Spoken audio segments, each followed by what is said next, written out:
So, we're gonna start talking a little bit this week about special verbs, which are dar, ler, ver, e vir. Those are special verbs because they are very regular to conjugate. And guess what? It's very random because it's Portuguese. So let's start. So we have the first verb. The first verb is the verb dar. So you guys know that basically, especially in Brazilian Portuguese, we only have 4 types of conjugation. We have 5 over here because of tu. Portuguese from Portugal use tu, but in Brazil we don't really do it. You only have to remember these 4 ones.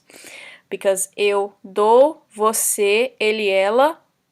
And then here we get something special which is called a gente. I'm pretty sure you guys heard. It goes under this category of conjugation of verbs. Dá, nós damos, vocês, eles, elas dão. So dar is to give, but it's also used in other types of idiomatic expressions. So for example, dar certo, which is something that's going to work out.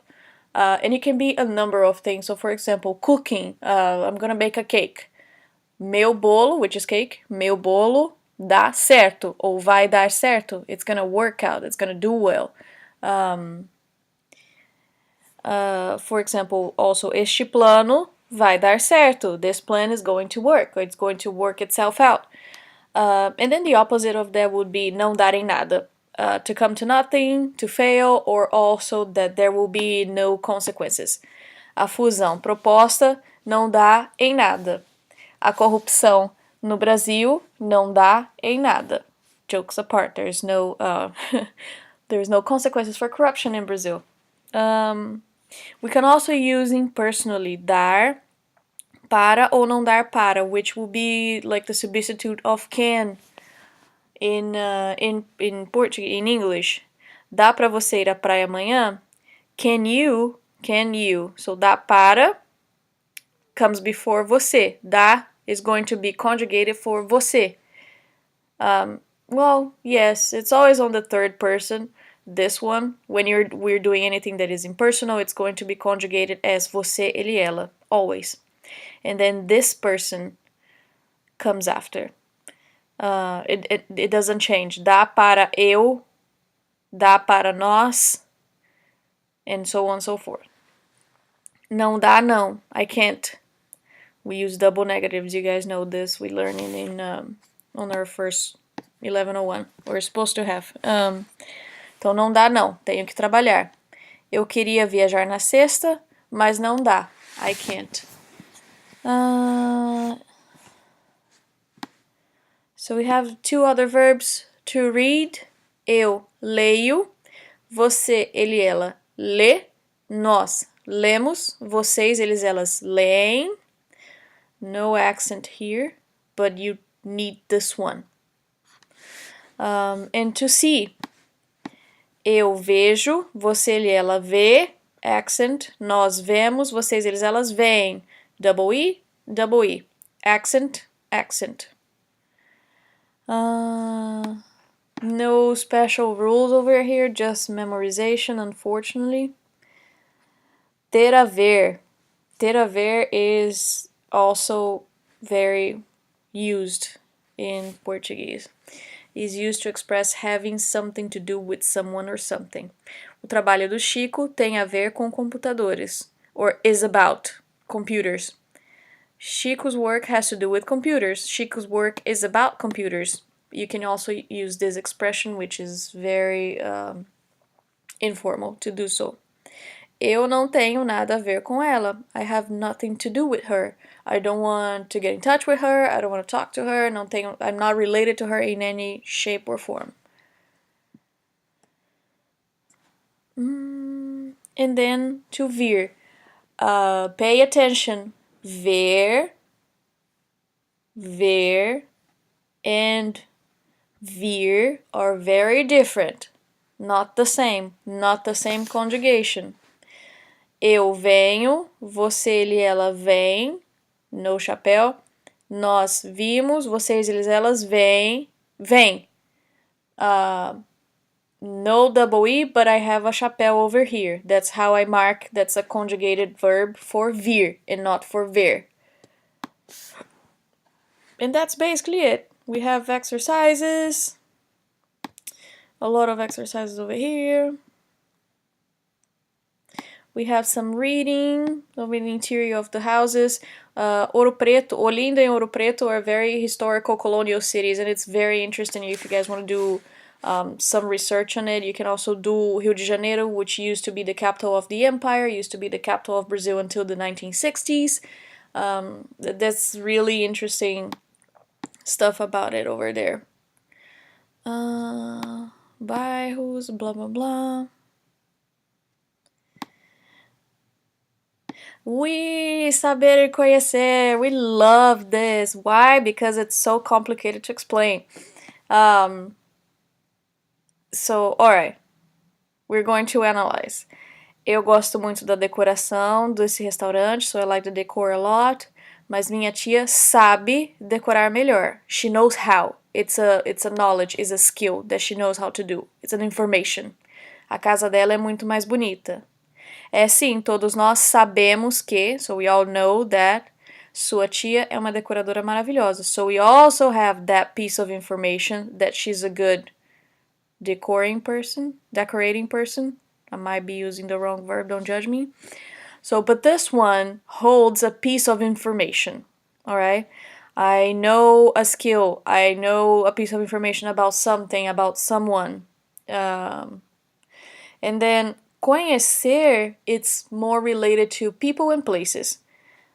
Luísa, você conhece a Lilian? A person? Conheço. Nós moramos no mesmo prédio, mas em andares diferentes. So I know her. I know this person. Knowing a fact, saber. Knowing how to do something, saber. Knowing a person, conhecer. Being familiar with a place, event, etc., conhecer. Alright? Você conheceu o Museu da Casa Brasileira? Being familiar with a place or event. Gosto muito de organização, mas eu não sei arrumar a casa. Knowing how to do something. Você sabe onde é que eu posso comprar uma mesa de centro? Knowing a fact. Or knowing how to do something, or knowing an information. Conhece a Mariana? Ela mora no bairro da Vila Madalena. Very expensive neighborhood em São Paulo. Yes, I know this person. Você sabe quantos quartos tem essa casa? Knowing how to do something, knowing a fact. O João conhece todos os prédios da cidade, being familiar with the place, event, etc., because I'm talking about prédios. How do we conjugate those verbs? Saber is very irregular, because why not? It's Portuguese, we savage. Eu sei. Você, ele, ela sabe. Nós sabemos. Vocês, eles, elas sabem. Conjugation, there is no way of escaping it. You have to memorize it. Why? Because Deus quis, God wanted to, that's it. Both saber and conhecer mean to know. Oh, really? But they are not interchangeable. Very, very true. Use saber to express knowledge or facts or piece of information. Eu sei o preço, piece of information. Carlos sabe onde é a casa da Ana.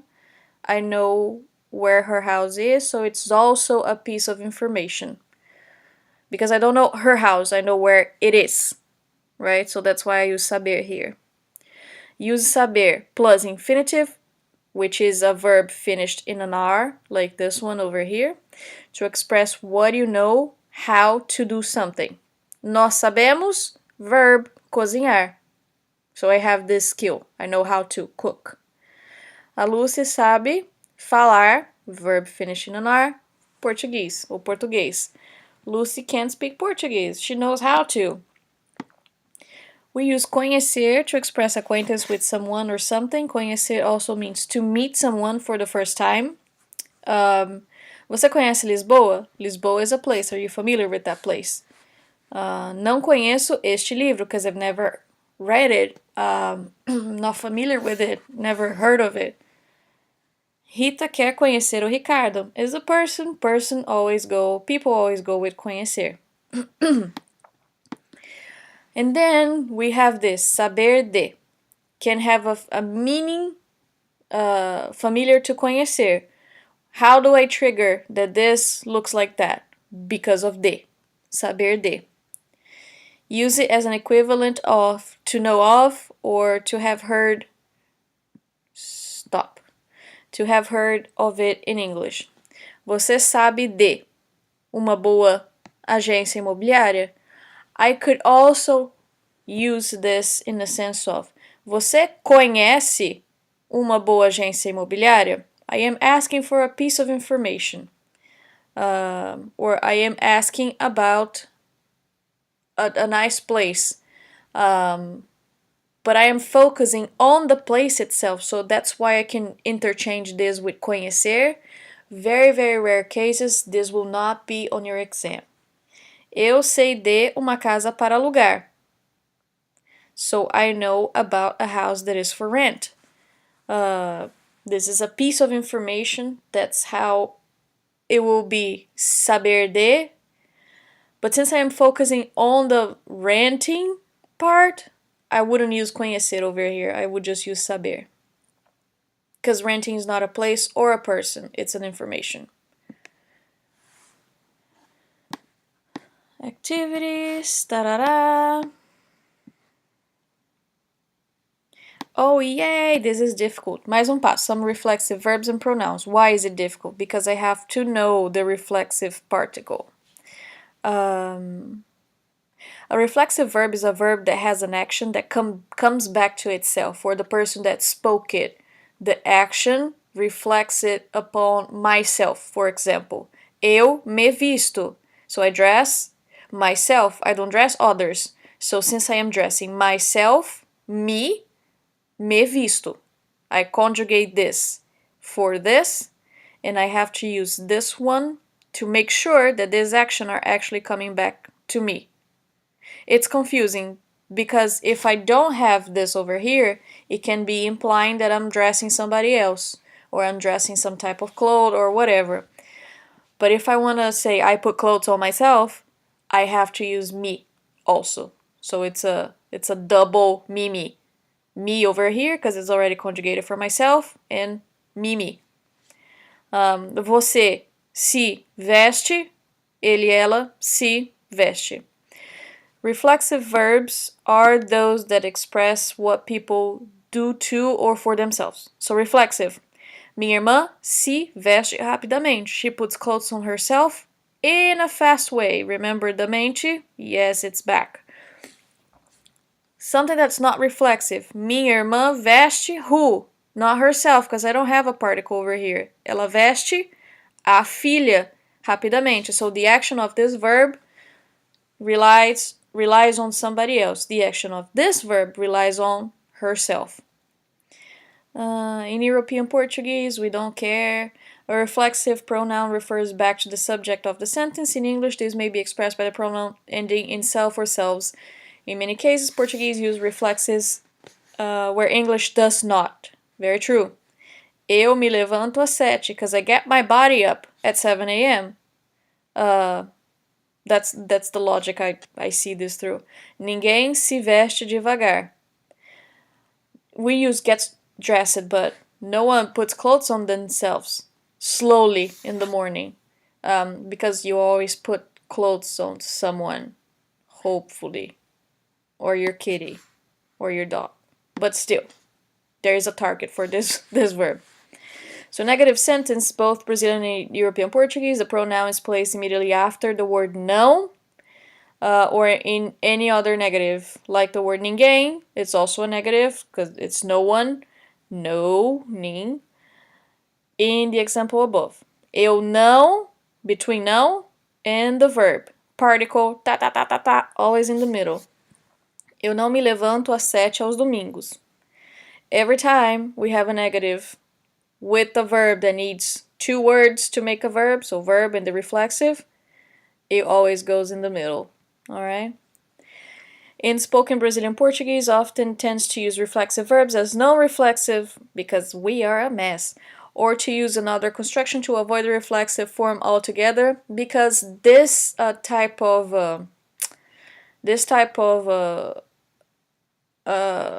construction in Portuguese language is actually difficult because you have to remember more words, so we tend to chop up stuff, eu sempre levanto cedinho. The correct thing would be eu sempre me levanto cedinho. But we don't say that because we like to chop up stuff.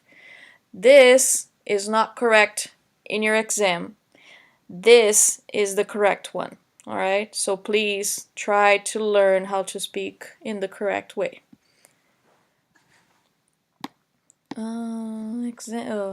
Exercises. And then this is a very cool exercise. I like that one. Leitura. Oh, this one is very cool. Try to learn those because I remember when I was learning English and I did not know the names for these ones. And then you have it over here. This is a fun exercise. Try to do it. It's cool. Para escrever. Tarará. Mãos à obra. Mãos à obra. And then Brasília, Centro-Oeste. What's cool over here is that you have to memorize some of these. Unfortunately, the states will be in the exam. It's not a choice that I make. Pantanal. This is Pantanal. Pantanal is like an ecosystem in Brazil, and it will be like the... I don't want to make that comparison because it's not like it, but it will be something close to the Everglades. We do have the alligators over here. We do have so many animals. So peixes, onças, capivara, veados, antas, jacarés, which is the alligators, tamanduá, the anteater, tuyuyu, this is a funny word, tuyuyu, which is this little bird over here. Looks like a crane, but not really. O clima do Pantanal, it rains a lot over there, and then it gets dry. So it's rain season and dry season. So besides the Pantanal in the center of Brazil, we also have other ecosystems, which is kind of like a savanna. The name of it is Cerrado. So you have very plain lands, like small trees, bushes, dead bushes. But it's actually a good place to grow. It's a good place to grow cattle, or grow cattle, but still, and grow other stuff over there. So cows and agriculture.